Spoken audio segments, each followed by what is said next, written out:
Hi, everybody. I'm Jen. I weigh and measure 3 meals a day, write them down, committed to my sponsor, don't eat in between no matter what since July 26, 2018. And thanks so much for having me here to tell you my story and, how I got here and what I'm doing now and just how much this program has changed my life. And it has.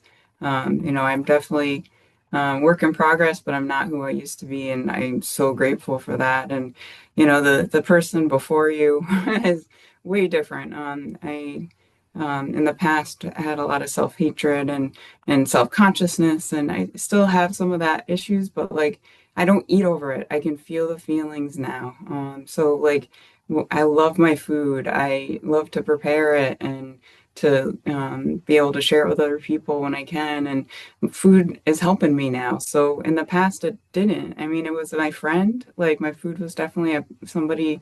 I hate to say it, but like was kind of a shy-ish kid. Like I really wanted to fit in. I wanted to be part of. But I had a few close friends, but it didn't come naturally to be socially. I'm introvert, extrovert in through and through. Like I want to be alone, I want to be by myself, but boy, I get energy from other people.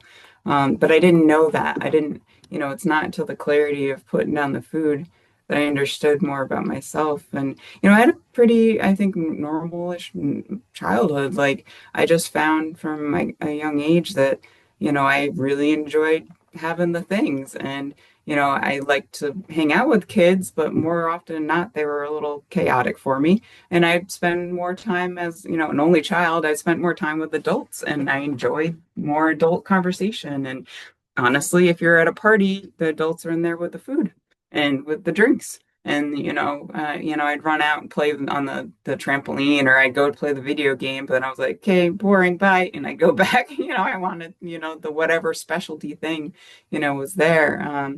But I feel like that's like not abnormal, but I think what ended up happening and why I'm found that later in life I just have an abnormal reaction to food is that it's that perplexing more. Like I always wanted more, and it wasn't overnight. Like found that there are certain foods that were harder to stop eating. Like one package wasn't enough, or one bowl of I wanted to have more of, or a bigger bowl. Um, especially the sweet stuff as a kid, like it was, a special treat. It was great. And in middle school, the weight went on. Found it out. I had some health conditions that helped that. I mean, I had insulin resistance at age whatever, 12, 10, however I was. Like, I don't know why, but my body has an abnormal reaction to the grains and the sugars from a very young age. And like I said, it just made it so that I wanted them more. Um, but it was well managed-ish with exercise and with me not being able to completely make independent food decisions. I had my parents, and thank goodness, because could have been more weight put on. Fast forward into high school, into college, it just was a steadily incline and then plateauing of weight and incline. And that's kind of my story. I started college, very anxious. I was anxious kid throughout school, so that was part of my food journey is anxiety. I was able to push down those feelings and do the thing, even if I was scared to do it, or doing the overnights. Like sleepovers weren't always like my keen thing. Or gosh, I told this like actually a couple times ago for a qualification. Like I just remember just crying and crying because my mom didn't get to be the chaperone on like my ninth grade trip because I was like, I literally can't go if you're not going. And she came and I still was a mess of nerves because new is hard. There's so many things in Gray Sheet in particular, in OA when I first started out that I didn't know about myself. Like I just ate. I just wanted to like, I just wanted to like assuage the feeling and be normal and do it. Like I wanted to do the thing anyway, and food helped with that. And it was comforting because why else would I do it? Why else as us as addicts, like how did we get here? Like I did it because it was comforting. It met a need, and like that's the hierarchy of needs. Like it met a need at the time. The problem is eventually it became a compulsion. I had to. And that's when the transition happened, was in the beginning at college. Um, Thank you, Afenia, is like I wanted, I couldn't not have the thing to get through the exam or to get through the big feelings with my ex-fiance. Like, and when we broke up, I went from being, I think I graduated, started college 180, graduated college 210. I'm like 100, I'm 5'5". Within 4 years, I was in the mid 200s. Found great, found OA. OA was amazing because it really showed me a different way that I'm not alone, that I'm not this like abnormal, like, yeah, I'm abnormal with food, but other people feel and think the same things as me about food and don't like themselves and ate over like everything. I just wanted to numb and I would just sit at home and eat and numb and numb and numb and numb and not live life. Well, OA taught me a higher power, taught me to like my one of my first sponsors said, just go around the perimeter of the grocery store. Don't go down the aisles unless you need a specific thing and only look at that. Because around the outside is the vegetables and the more healthier meats and non-processed things, which is amazing. So I learned a lot in OA, but it wasn't enough. I mean, I got up to over 300 pounds in and out of OA until, I got abstinent, lost 100, but I couldn't keep it off. I just kept picking up.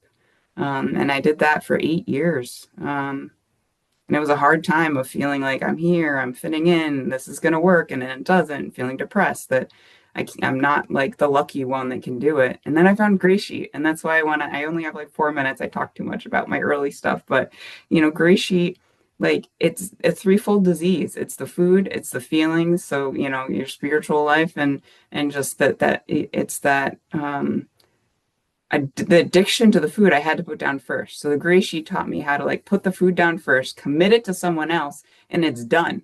Like I'm not eating the things that I wanted more of. The physical side of it is the hardest thing to break, but that's black and white. Do these things, commit it, and I did. Then the next is the emotional side. Like feelings and food don't clap was a huge thing that got me like understanding the difference between like I can enjoy food and love my food versus like eating and numbing myself. Like just being able to not clap those two things is amazing.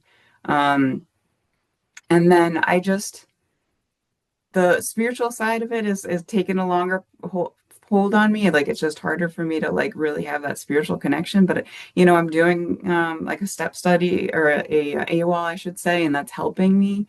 But the food. I want to wrap of like make it yummy, make it easy, do the things that make it like you want to keep having the habit of doing this, the what we do.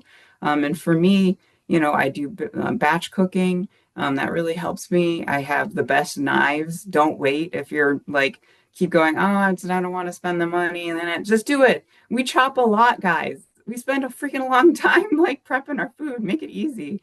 Like buy the extra cutting boards, the extra bowls, the thing. Like for me, that really helps me want to keep staying abstinent and make it more fun, honestly. Try new recipes. I just tried this new recipe and it came out awesome. My boyfriend loved it and he's like my like cheerleader and I freaking love that I was able to like do that. And he enjoyed it and service, having sponsees keep me here. That's how I want to end my qualification is like first I put down the food. Second, I recognize and see my triggers now of that emotional side. And what do I do with those emotions? Because I can't eat over them anymore. It's connection. It's getting on meetings.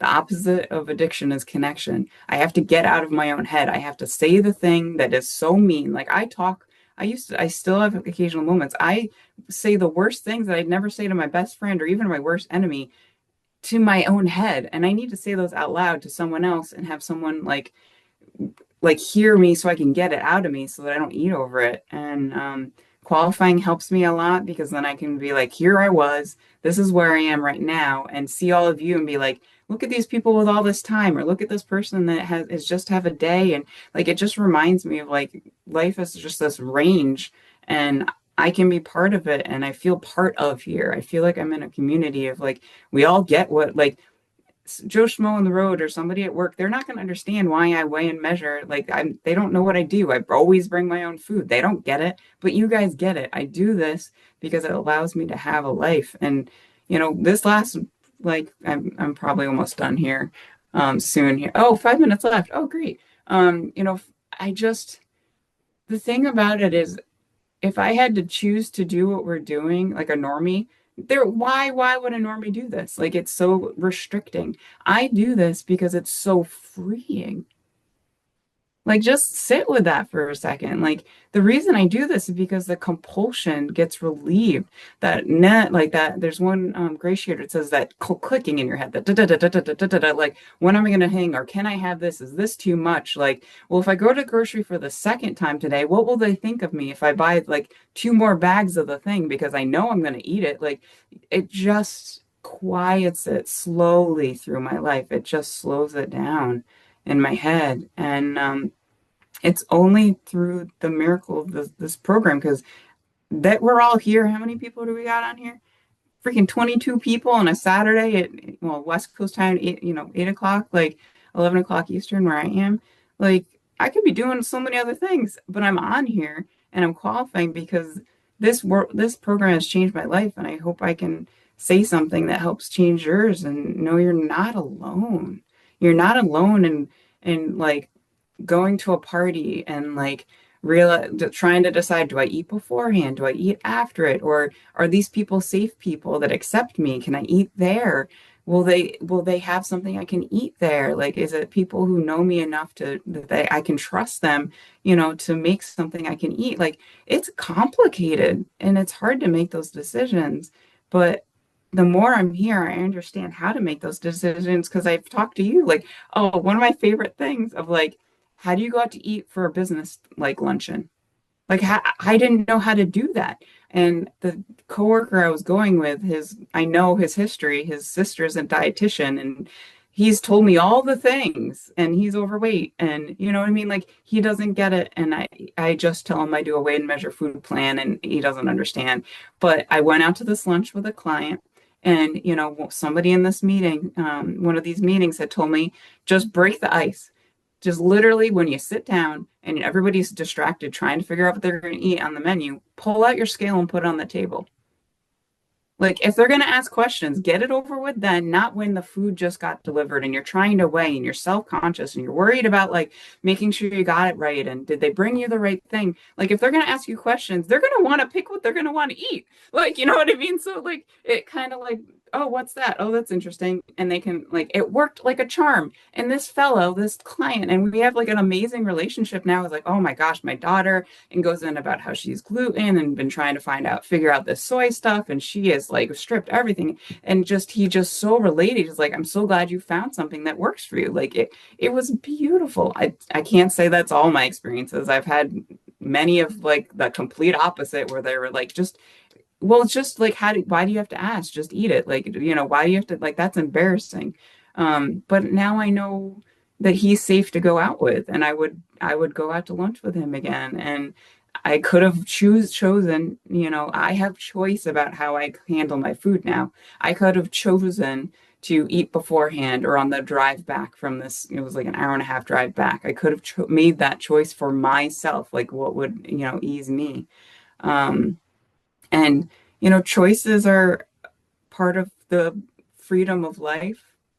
We can choose to come to this meeting, but I know that I feel better when I come on most of the time. I'm not going to often feel worse. If I feel worse after a meeting, thank you. That's when I call my sponsor and try to figure out like what's going on, or what is it about that experience. But I love that I can call my sponsor when I'm drop something or I forgot something. Like, I can't believe I forgot a fat the other day. I've been doing this 7.5 years. I was like, how the heck? But I texted her, I turned it over. She's like, and it was an unusual situation. And I get how I got there, but the moment it popped in my head, I called her. And that's the freedom of, I didn't make that decision. It was an oversight. It was an accident, truly. And I need to slow down.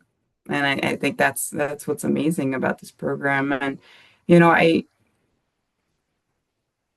one of the things I want to say is like, the promises can trip me up sometimes because of the promises they're telling me how great and beautiful and everything. But like life still sucks. Still, I went through a really hard time but I'm still here. I keep weighing and measuring, and I'm so grateful to be able to be here with all of you and to say I'm me too. No matter what, I keep weighing and measuring. So with that, I'll pass.